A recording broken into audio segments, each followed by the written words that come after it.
on!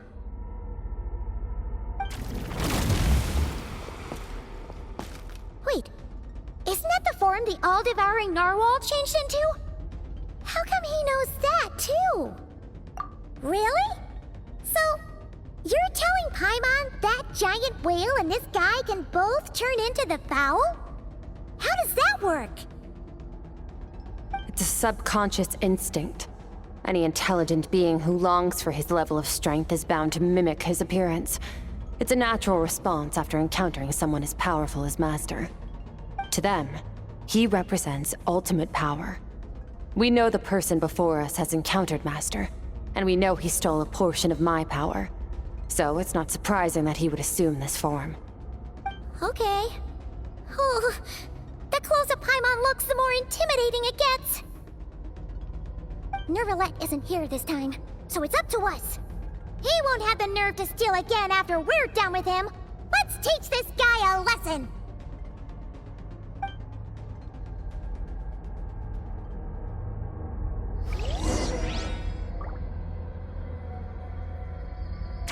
Eternal, infinite, everlasting.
More like it.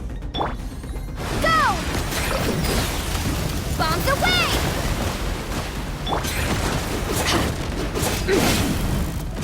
Annihilate. Wasn't expecting this.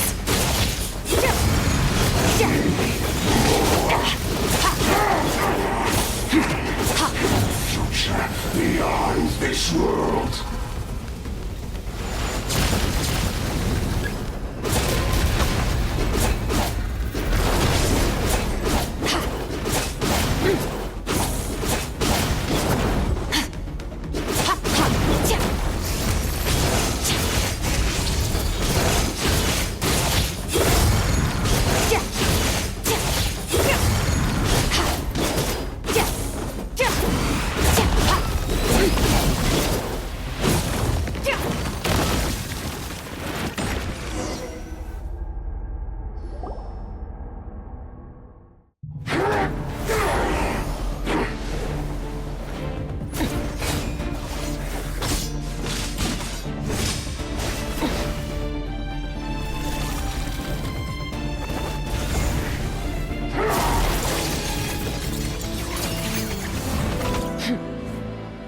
Haven't had enough of my power.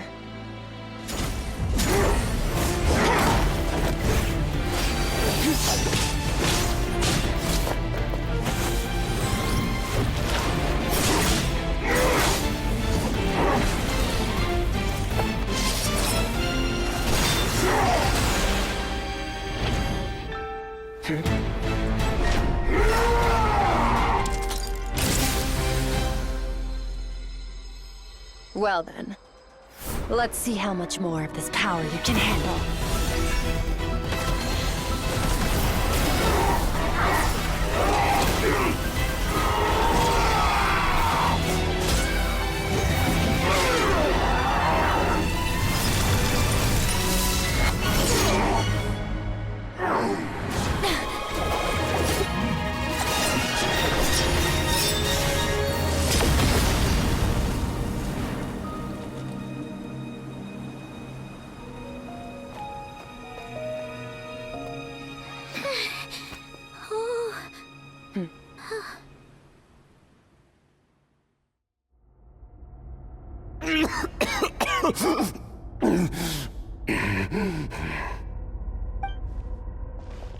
Well, have you come to your senses? You saw that my body was at its limit. So, you deliberately channeled your power into me, knowing that it would destroy my shell from within. Such power, such keen battle instincts. So you must be... Skirk, Sertologi's disciple. How long has it been? How long has he been away from Tevat? Hundreds of years. Hundreds? Sorry, it's a lot to take in. I should introduce myself. I am Skofnungar, a friend of your master and one of his followers. This is the first time I've heard your name, Skirk. But hundreds of years ago, I knew you existed. And I knew you would come here. Hundreds of years ago? Sounds like you and Master have quite the history. Care to tell us about it? Of course. Might as well take advantage of a clear head while I can. The story starts a long, long time ago. I was born into a noble family in Conria. As the eldest son, I was set to inherit our title. But I contracted an incurable illness as a child, and everyone gave up on me. I trained the sword harder than anyone else, defeated all of my peers. But it was all in vain. When other people looked at me, all I saw in their eyes was pity, or a strange glee in my misfortune. Even my parents were just waiting for me to die. Over time, my heart hardened, and I became aimless. That was the point where I met your master, Sertologi. We were similar in age, but different in background. He was born in prison, the son of criminals who had been sentenced to death.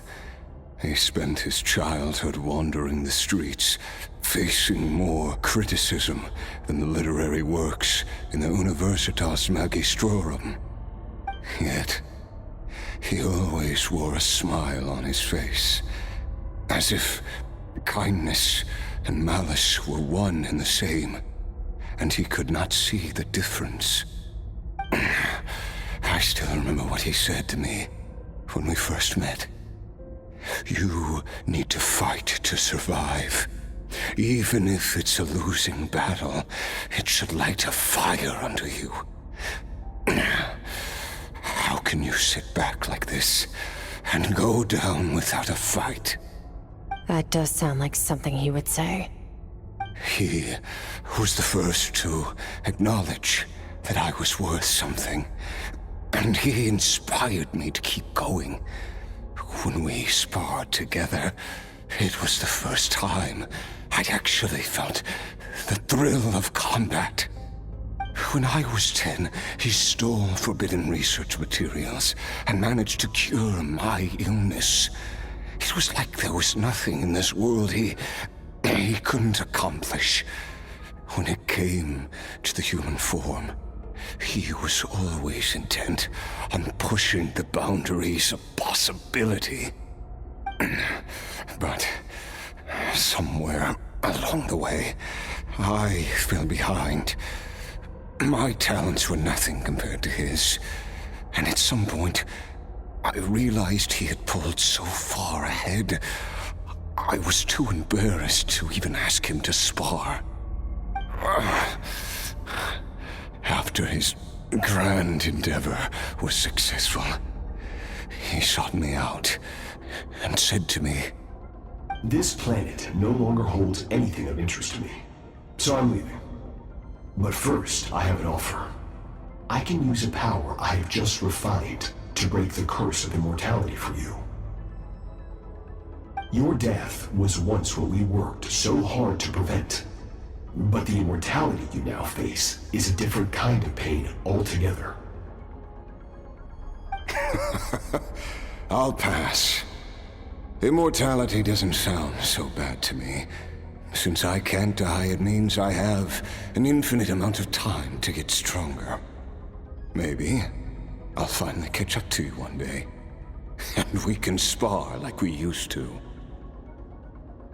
Are you sure? I cannot say when I will return. Your body, or rather, your soul, might not be able to withstand this curse. All I can do is try. After all, a wise man once told me, people need to fight for their own survival. Wise indeed. Nevertheless, if you grow weary of the pain of immortality, and wish to experience a good sparring match before you wither away, seek out my disciple. Disciple? Never thought I'd hear that word coming from you. Nor I.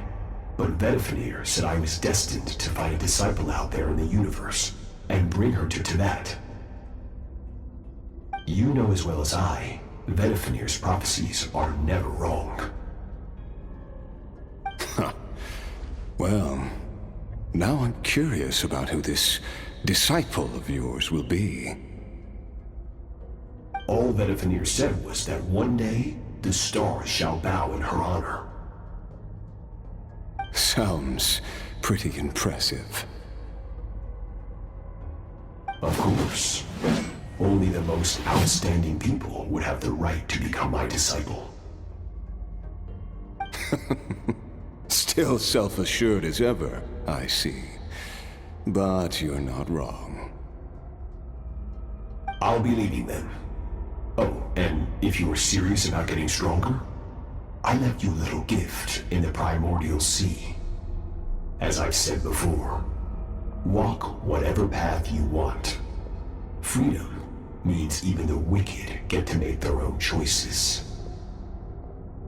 Waiting for me in the primordial sea was the all-devouring narwhal, already beaten into submission by Sertologi.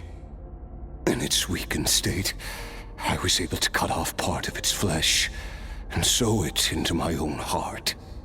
Your heart? That sounds like torture! How did you even survive that? Because, of course, I bear the curse of immortality. So, you used the curse to turn yourself into a vessel for power. Even with that whale's ability, devouring power like that is not something the human body can withstand. With your body and soul constantly at the breaking point, it was the curse of immortality that sustained you. But that is not the path to strength. You have to pour your heart into it, work for it, dream of it. Instead, you stole something that didn't belong to you, and it backfired. You're right. I should have known better, but I had already pushed myself to my limits, and he was still miles ahead of me. So I had to take a leap of faith. I miss your master. I miss the days when we were all together, troublemakers without a home. I don't regret the choice I made. But if you'll allow it, I do want to apologize. To both of you. After the beating we just gave you, I think we can call it even. You're an interesting one as well. Sertologi's disciple. That's a lot to live up to. It can't have been an easy experience. I know what he's like. He rules with an iron fist, using despair and fear to force you to catch up to him, all the while standing ever out of reach. We're like mountain climbers in the dark, never knowing how much higher we have to climb, or when we will see the sun again. True. But I made up my mind long ago. No matter how dark it gets, I will not give in to despair. I will overcome it. Besides, after hearing your story, I suspect what Master really wants is not a battle that demands his full strength, but rather a defeat without regrets. Oh? Since you're his friend, you must have some things in common. First time we came here, when you stabbed me through the fog and stole my power, I felt no emotion coming from that spike. But when you had to devote all your strength fighting me just now, I could feel joy and passion emanating from your blade. It was the joy of a researcher discovering the truth of the world, the joy of an artist uncovering a temple of wonders. Interesting. I'm certain I didn't express those emotions outright.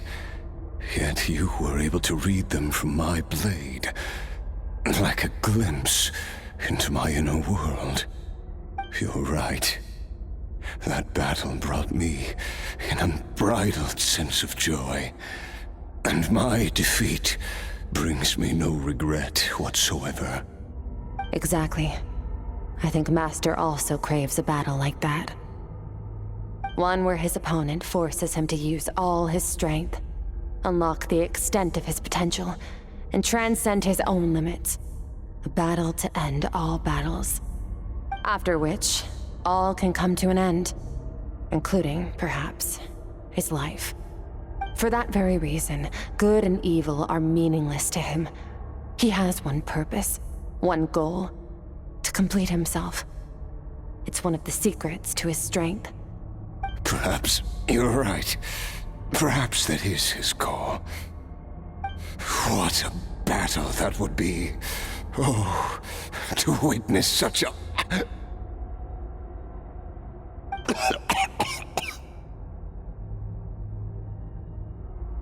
Are you okay? Too many different kinds of power are surging through my body. The curse of immortality allows it all to coexist, but it does not remove the pain. I won't be able to hold on to my sanity for much longer. What a shame. I would have loved to witness that battle. Sertologi once offered to free me from this curse. Now, I must ask that of you, Skirk. Can you release me from the pain? I can, but not through death, if that's what you were hoping for. It's not a suitable punishment for your crime. As an alternative, I can take your consciousness, along with all the power you've consumed, and smash it to pieces. The impurities will dissipate, and under the curse of immortality, your mind and body will regenerate. When that process is complete, you will be back to who you were before, no longer tortured by powers you can't control.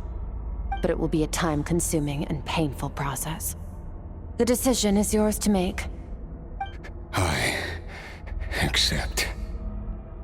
And who knows? Perhaps I'll wake up in time to witness your great battle with Sertologi. I have faith that you'll be able to stand against him one day. Though I know it'll be a long and arduous road. If we are climbers in the dark, it appears the dawn has finally broken for me. But your ascent continues. At least, it looks like you are not alone on your journey. I will reach the top of this mountain, no matter what it takes. And you, Skofnunger, will be my witness at the end of all things. That's finally over. Let's get out of here. Huh. At least we don't have to make a mad dash for the exit like last time.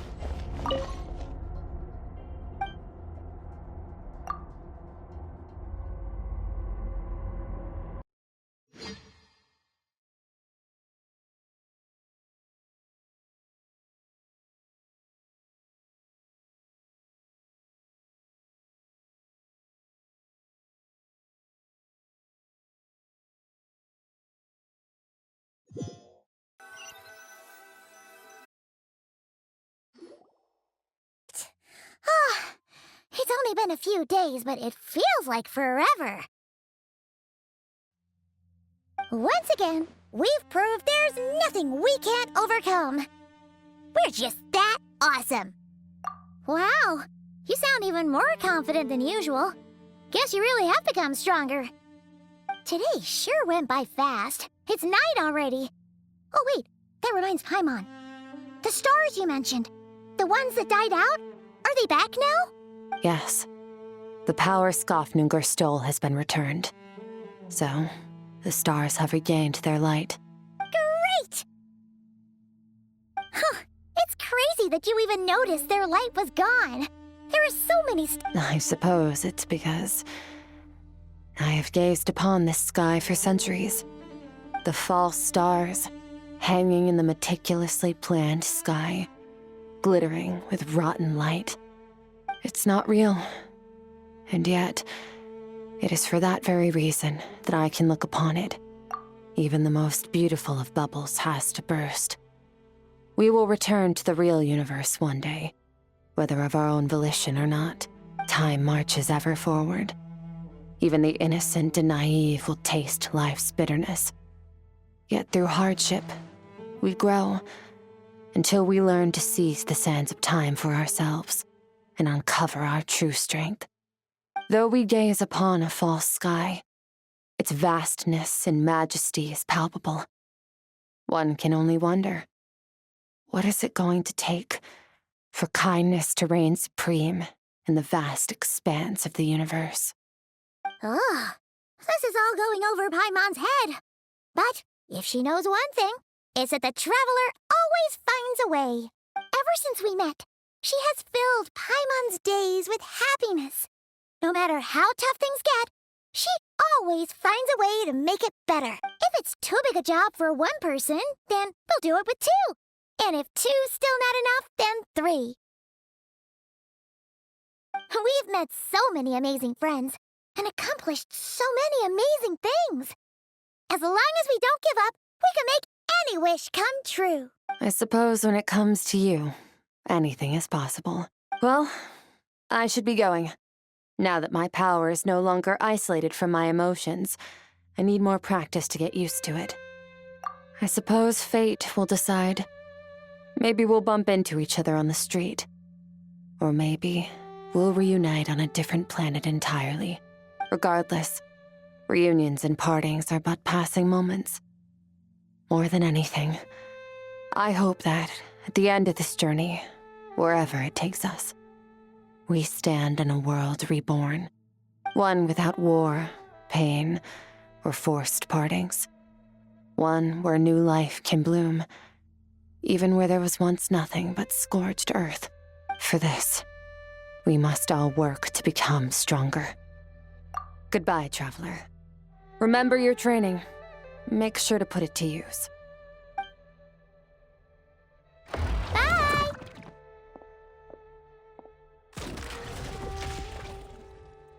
Is it just Paimon, or is she being nicer than before?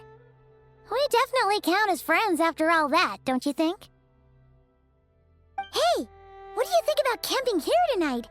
There's nothing quite like sleeping under the stars. Come tomorrow, we can continue our journey. Oh, and since Paimon treated you to that super nice meal at Wanmin Restaurant, it's about time you returned the favor.